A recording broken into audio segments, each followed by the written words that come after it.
Creer suele asociarse con ganar algo en paz en dirección, esperanza, pero hay momentos donde creer no agrega, sino quita, y cuando eso ocurre, la fe deja de ser inspiradora y se vuelve exigente.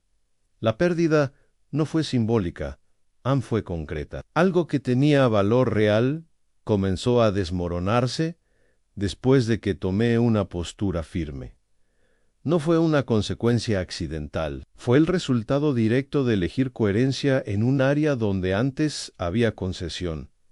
Tal vez tú también estás enfrentando algo similar, una relación que cambió, una oportunidad que se cerró, una estabilidad que dejó de ser tan sólida como parecía. Y aunque sabes que tu decisión fue correcta, el vacío que dejó es evidente.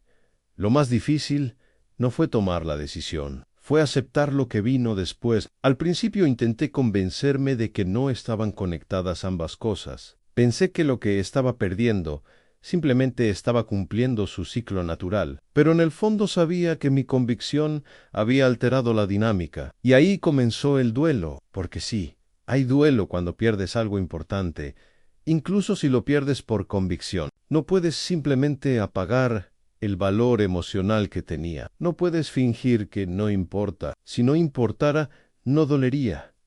Creer significó dejar atrás algo que me daba seguridad, algo que formaba parte de mi rutina, algo que representaba estabilidad emocional, y cuando esa estabilidad se fractura, el impacto se siente en todas las áreas. Tal vez te está pasando ahora, tal vez decidiste mantener un estándar más alto y eso generó distancia en una relación significativa. Tal vez elegiste coherencia en tu trabajo y eso cerró una puerta que parecía prometedora. El punto no es lo que se perdió, el punto es cómo lo interpretas.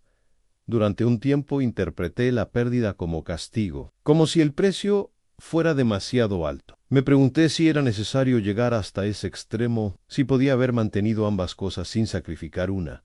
Esas preguntas son humanas, porque cuando la fe cuesta algo tangible, deja de ser teoría, se vuelve práctica, se vuelve dolorosa. Lo que perdí representaba continuidad, representaba una parte de mi identidad que había construido durante años. Y cuando esa parte desaparece, no solo pierdes una circunstancia, pierdes una versión de ti mismo. Eso es lo que nadie explica. Cuando creer implica pérdida, también implica redefinición. Y redefinirse no es cómodo. Hubo momentos donde la nostalgia era más fuerte que la claridad. Momentos donde recordaba lo que tenía y me preguntaba si realmente valía la pena el cambio. No dudaba completamente de Dios, pero sí cuestionaba el costo emocional. Si estás atravesando algo parecido, no minimices ese proceso. No te exijas insensibilidad. No confundas firmeza con frialdad. Puedes estar convencido y aún así sentir tristeza por lo que dejaste atrás. El dolor no invalida la decisión. El dolor confirma que lo que perdiste tenía valor. Pero aquí aparece algo más profundo. Con el tiempo comencé a notar que, aunque la pérdida era real, la incoherencia anterior también lo era. Lo que había dejado atrás no estaba completamente alineado con lo que decía creer. Funcionaba era cómodo, pero no era íntegro. Y vivir con algo cómodo pero incoherente termina costando más a largo plazo. La pérdida entonces dejó de verse como simple sacrificio y comenzó a verse como ajuste necesario, no porque fuera fácil, sino porque estaba limpiando una contradicción interna. Tal vez tú estás en ese punto donde la nostalgia compite con la convicción, donde el recuerdo de lo que tenías parece más atractivo que la claridad de lo que elegiste. Ahí es donde la fe se profundiza. No cuando todo suma, no cuando algo se resta. Todavía no entendía completamente qué vendría después. Solo sabía que lo que había perdido era importante y que el vacío que dejó estaba redefiniendo mi estructura interna. La pregunta que comenzaba a formarse era inevitable. ¿Vale la pena perder algo valioso para mantener coherencia espiritual? Esa respuesta no se construye en un día. Se construye sosteniendo la decisión incluso cuando el dolor aún no desaparece. Y ahí es donde realmente comienza el proceso. Después de la pérdida, lo que más pesa no es lo que otros ven, es lo que ocurre cuando estás solo y la mente comienza a repasar lo que dejaste atrás. Hay recuerdos que se vuelven más intensos cuando ya no están disponibles. Conversaciones que ahora parecen más valiosas. Momentos que adquieren un brillo distinto porque sabes que no volverán igual.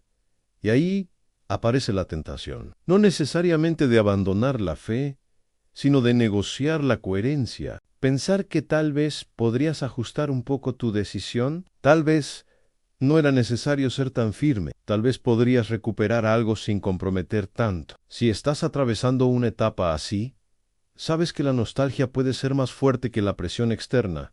La mente tiende a idealizar lo perdido, minimiza los problemas que antes veías con claridad y magnifica los beneficios. Eso es, pero también puede distorsionar la perspectiva. En mi caso, tuve que enfrentar una verdad incómoda. A lo que perdí era valioso, pero no era completamente alineado con lo que Dios estaba formando en mí.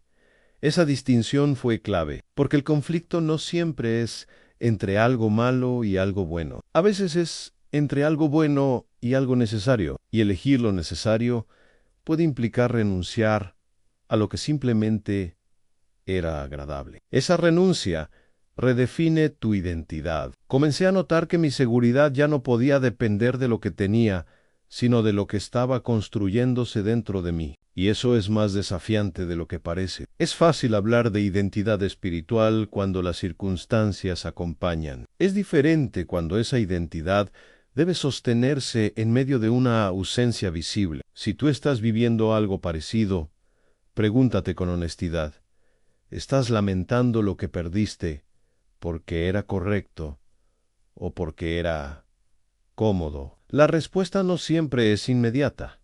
Yo tuve que revisar mis motivaciones varias veces, asegurarme de que no estaba sacrificando algo sano por impulso emocional, pero también asegurarme de que no estaba deseando volver solo por miedo al vacío.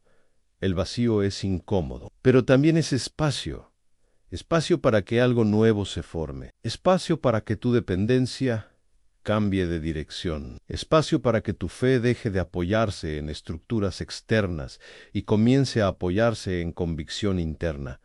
Eso no elimina el proceso de duelo. Hubo días donde la pérdida se sentía injusta, donde me preguntaba por qué creer debía implicar renunciar a algo que no parecía incorrecto, donde la lógica humana chocaba con la dirección espiritual. Y en esos días, la fe no era emoción, era decisión. Decisión de no retroceder solo porque dolía. Decisión de no redefinir mis estándares solo para recuperar lo que había dejado atrás. Tal vez tú estás en ese punto donde lo perdido aún pesa más que lo que estás construyendo. Si es así, entiende algo importante. El valor de una decisión no siempre se percibe de inmediato. A veces primero se siente el vacío. Luego se entiende el propósito. Con el tiempo comencé a notar pequeños cambios internos. Más claridad, más estabilidad, más paz, en áreas donde antes había contradicción.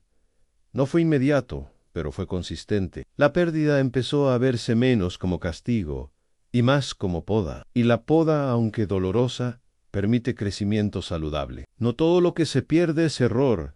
A veces es preparación. La pregunta dejó de ser ¿por qué lo perdí? Y pasó a ser ¿qué está formando esta pérdida en mí? Esa pregunta transforma la experiencia, porque cuando entiendes que el proceso está moldeando tu carácter, el dolor no desaparece, pero adquiere significado. Todavía no sabía cómo se reconfiguraría mi entorno. No sabía que vendría a reemplazar lo que había salido, pero comencé a confiar en que mantener coherencia era más importante que conservar comodidad. Y cuando llegas a ese punto, la pérdida deja de definirte.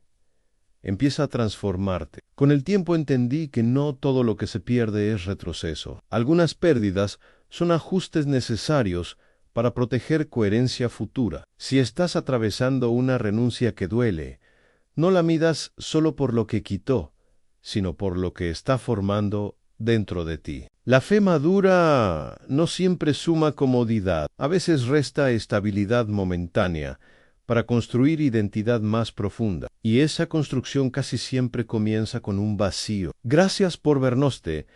Esperamos en el próximo video.